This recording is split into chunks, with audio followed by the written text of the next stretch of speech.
Hi and welcome back. I have a guest today. This is Sam Farmer, who creates one of my favourite brands for tweens and teens. He's being very modest about his qualifications, but I wanted to get you on. Welcome. I wanted to get you on because so many of my followers wanted to ask me about, we'll do 2 videos together, but this one is about, is men's skincare a myth? What's the difference between a man's skin and a woman's skin? Mm-hmm. And do they need different products? So welcome. I'm thrilled. This is such an interesting topic. We've been scheming to do this for so long. Now, one of the reasons that Sam's products are amazing is because he has teenage children and he was struggling to find gender neutral products for them when they were sort of teenagers. So let's talk about that first. How did you come to create your own brand, which is such an incredible thing to do? It was, I'd been a house dad for about 14 years and my daughter reached adolescence, and it came to that age where she needed functional products, generally to go to school with and feel confident that she's going to get through the school day, and just personal care, everyday essentials. And when I went to the supermarket, I saw that these products are segregated by gender, which is quite an interesting topic. Really strongly at that age as well. But I remember that myself. Do you remember Lynx? What did you wear to the school disco? Sure Solid Stick, I think it was me. It was so long ago, I can hardly remember. But then when you sort of trawl the aisles, the products aimed at their age group, so they're 11, 12, they're finding our industry for the first time. They're actually looking for it to do something. They're looking for help. And they were called, minx, tease, be sinful, play it sexy, submit. And it was either that or you go to the sort of Mitchums or the sort of adult products. And I thought, well, they're only 11, 12. There's got to be something a little bit more inspiring than that. And then the boys aisle is force, power, control, all black and steel cans. It's all spray deodorant. It sort of fumigates your house. You can't get rid of it. And when they walk past you, you know that smell so well. You're taking me straight back to the school disco. Well, exactly. And I thought, surely, there must be a bit of a more sophisticated way to do it. Let's take those sort of sexually submissive and sexually aggressive messages out of it. They just want a deodorant. Just give them a deodorant. Formulate it, understand the formulation, and give them just something that can be functional, because they don't really care that much. They just want it to work. And they don't want to be sexualised at such a young age. It's ridiculous, especially when you're finding your feet and you're going through early puberty. You're so self-conscious, aren't you? Yeah, and let them decide how they do that. We shouldn't be telling them as a deodorant manufacturer how they should behave or who they should be. They need to find that out for themselves. But you went back to school, didn't you? I joined the Society of Cosmetic Scientists and I undertook their diploma in cosmetic science, which sort of teaches you an overall about microbiology and cosmetic formulations and cosmetic chemistry. Sam is really one of the people you must follow on Twitter, by the way. I'm trying to get Sam onto YouTube, but it's not happening. Only if you have thick skin. I am quite shouty, so beware. I love a shouty expert. So I'll put his details in here now so you can follow him. And I just think he's very interesting because he basically calls out the beauty bullshit quite a lot. And I love that, which is why he's here today. So how long ago did you launch your brand? 2013, 2014, it came out. We launched in Space NK. I remember. And then we've moved into sort of Ocado and Morrison, sort of more mainstream. And how many products in the range now? There are 7. Okay, all right. I've got so much awe of anybody that can create a brand. I really am. And I think I actually do think you started a little bit of a revolution in what I would call that sort of tweens. It's such a patronising thing to say, but that early teenager skincare, because now more brands are becoming more aware of the fact that you shouldn't patronise children or enforce your views on. That's so interesting, isn't it? Because it's sort of adolescent skincare, and because you do fall between sort of the sort of stuff your mum buys you, which, let's be honest here, for me was Dove or a bit of oil of Olay, and then the full on. You're not ready to step up to Clinique or Lauder or any of that sort of stuff. No, you've got that bit in the middle, and actually that's the time when your hormones kick in. You need an antiperspirant or a deodorant. You probably need your first ever decent cleanser, don't you? And you're so aware of spots and you don't want to smell at school but you want to take that as a given. You just want something that's going to work and that's made for you. Right. So are there differences when you were formulating for your daughter as opposed to your son? Yes. Did you then look into, is there any difference between boys and girls, men's and women's skincare, and should we be using separate products? Big topic. Bearing in mind I only do personal care. Okay. But a deodorant generally has an active in it, and that active will behave exactly the same on a man as it does for a woman. There are differences between men and women's skin. It's mainly due to testosterone, sex hormones. Men tend to, now these are sort of generalised differences. They tend to have bigger pores, their sebum concentration slightly higher, their transepidermic water loss. It's slightly more efficient in men. The pH level is slightly lower. Men have slightly more acidic skin than women. But I hear you're talking generally, so I presume it's not simply men here, women here. I presume it's a sliding scale.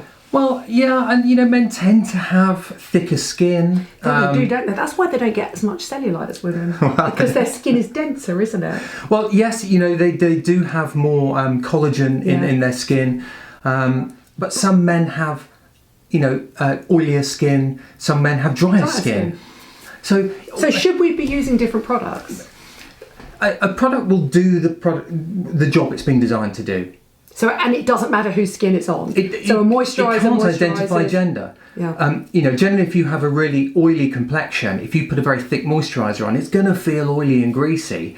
It doesn't matter if you're a man or a woman. You've got to look at your skin type and your hair type, and that product designed to deal with that will deal with that problem. So don't look for a gender-specific product. Look for a problem-solving product that solves your problems. Yes, unless you love, if you've got a big thick beard, then they do beard shampoos and things like that. So, Aren't beard shampoos any different than facial cleansers? I don't formulate beard shampoos, so I'm not quite sure what they do in there, but it's quite fun. Sometimes if you've got a beard and you like, it's quite nice to buy specific things. It's quite fun, and the pop-up shops that have been going on. Men feel much more confident going in and getting sort of pampered in a male environment. In a sort of barber. And it's quite fun. You go in and it's all cutthroat razors, and they're all looking quite sharp, and they're tattoos with a rolled up sleeve, the sort of thing. And women like spas and things. And I think if you mix it in that environment, perhaps that you need to feel comfortable when you're doing these things. Is the biggest difference between men and women's skincare, with the exception of the shaving products, is it purely fragrance and packaging? Yes, I would say that is right. Somebody told me, and this is obviously just between Sam and I, and whoever's at home, that the only difference between Clinique men's skincare and Clinique women's skincare is one is in yellow and one's in grey. Well, I don't know how true that is. I'm just starting a rumour. In the deodorant market, generally you have your deodorant formulation with the actives, and you'll put a certain fragrance in one and put it in a pink can, and another fragrance. So there's no extra strength because men are more sweaty? No, because there's absolutely no evidence that men sweat more than women, or that women. It's all independent stuff. So should we be formulating for men and women? That's an interesting conversation to have. Whereas actually, it's the product that does the. Well, do you know, it's interesting because I'm going to ask you at the end what your favourite sort of gender neutral products are, and I've realised that most of my skincare brands are gender neutral. The ones I love, mainly because I quite like unscented facial products anyway, but the brands I love, all of them, although probably the vast majority are being purchased by women, all of them actually are gender neutral. They're not aimed. No. They're problem solving. They're not sort of, one's not pink and one's not blue, or one's not pink, one's not unicorn and one's not grey, or anything like that. So why do we segregate teenagers just at that moment when they're reaching adolescence, really and they're confused and everything? That's the real market, where it's all pink and butterflies and sparkly, or all black and steel and grey. And actually, maybe we treat them a bit more like adults in our market, where a lot of them are, as you say, they're designed to do a job, and it's about the efficacy of the product, not whether you're a man or a woman. Yes. With cosmetic products, I don't think that they are sophisticated enough to identify gender. I've never seen a product that can do that. And also, is there any point to it? Because as we've said, some have greasy hair, we have dry hair, dry skin, greasy skin. One final note on men's ones before we finish this one, and then next week we're going to do clean beauty, and I think that clean beauty is fast becoming mean beauty, and we're going to talk about that as well. I also interviewed a nose about this, and they said, but also, and you said the main difference between men and women's skincare, apart from the shaving option, obviously is the fact that they have different fragrances. How do we gender fragrance? That's also a crazy concept. Absolutely. Who said that flowers were feminine and woods were masculine? It's really interesting, isn't it? But I think the fragrance is more of a memory thing.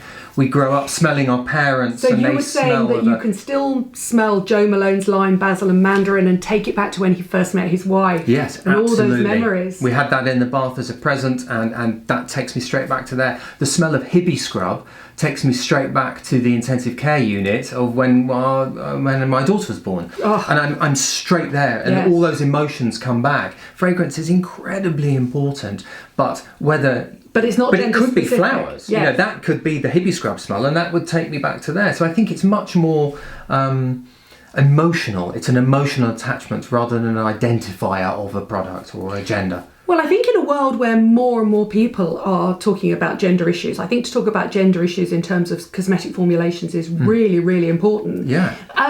We were talking earlier on just quickly about the difference between male and female razors and whether you needed a different razor. Now, tell me what you know about male and female razors as well. Well, again, it's about efficacy. So if you're shaving coarse hairs, so whether that's your pubic line or your chin, if you're a man or whatever it is, you need a razor that has slightly more of a gap between it. Otherwise, it clogs up. If you try and shave your beard with one of those sort of pink razors that are sold to women that have their razors are very close together, Yes. it just clogs up and it doesn't work.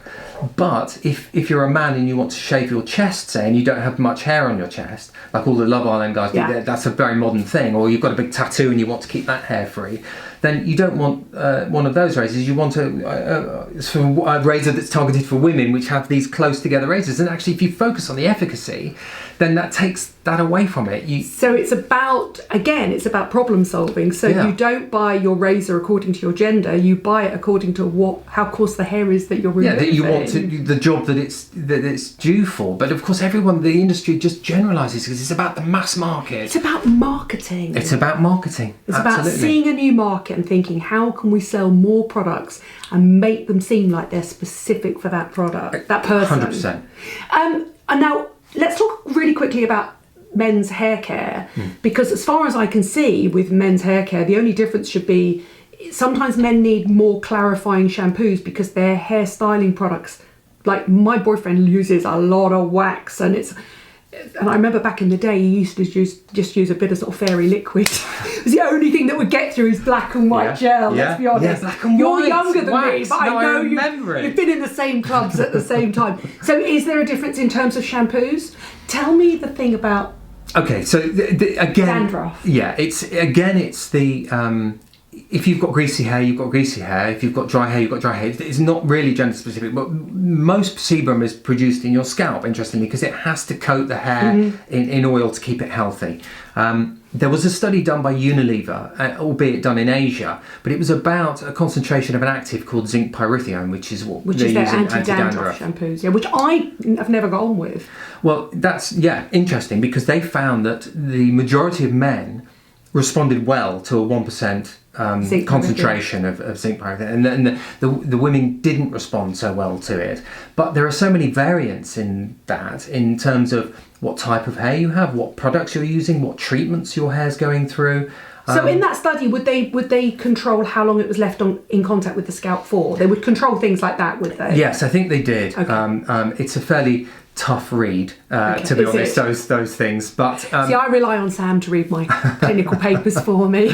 but it's an active, and you're trying to combat dandruff, so it should.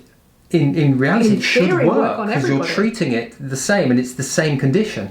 But men's scalp reacted slightly different to women's, generally. Well, funnily enough, I know lots of men that love that active ingredient, but not that many women. And I always thought it was simply because for men, they tend to have shorter hair, so they feel less of the downsides of using a dandruff shampoo, which is, let's be honest here, they're not generally that kind on your hair. But actually, maybe it's because they simply work better. Yeah, and I didn't go into the report. I can't remember now whether the surfactants used in their products, were they using just the active, or were they using it in combination in a shampoo, and that was the only thing they were allowed to use.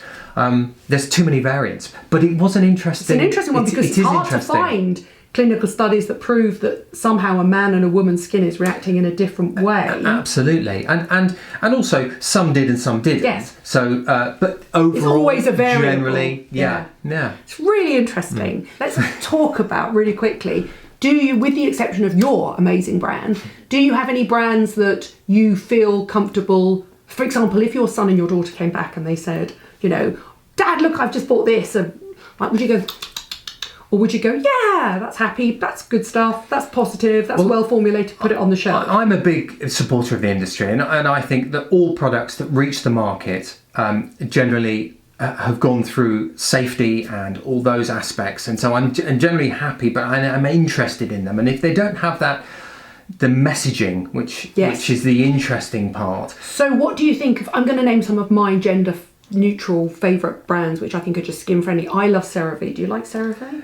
Yes, I've used that before. Yeah. I'm quite basic. I like Nivea in the blue bottle, the slightly thicker lotion, or the cream in the little tub. Yeah, and the little tub with the that's very thick. Yeah, I can't use that. But you like the lotion. But I like the lotion, and interestingly, I shouldn't, because I'm a man and I should be producing more sebum. But I have very dry skin, especially when I'm shaving, and I'm disturbing this all the time. I like that product. Have you ever tried Paula's Choice? I know Paula's Choice. Yeah. I haven't tried them because she has actually got a very small men's collection, but she mainly focuses on the fact that all her products are just gender neutral, and I love that. They're problem solving. Yeah, like Aesop and Kiehl's, and all those brands. Yes.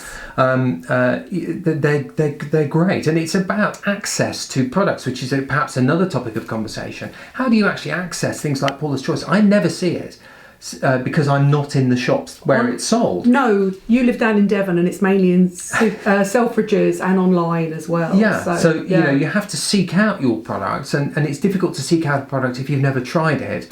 Some great products out there, Nadine, but how do we get hold of them? And as a man, how do you access it? Because so many shopping platforms are aimed purely at women that I find it very interesting how men access products, which is why every so often, Aesop is a standalone store, Kiehl's can be a standalone store, and also when you look at their shop fronts and their point of sale, they're all very gender neutral. Absolutely. And so men feel much more comfortable going there than they would, for example, going to an Estee Lauder or a Clinique counter or a Lancôme counter, where actually there are products for them, but they'd have to fight through the makeup, wouldn't they? I think you've nailed the main difference between male and female skincare. It's access to the products. Because as you say, you go into Selfridges ground floor as a bloke, it's like, God blimey, I just want this or I just want that. And it's quite intimidating as a man to go in there. I told you you'd find him interesting.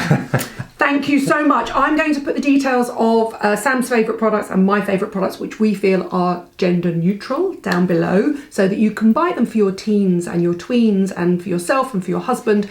People always say to me the whole time, so thank you so much, you've sorted out my daughter's problems. Now how do I sort out my son's problems? And I go, same products.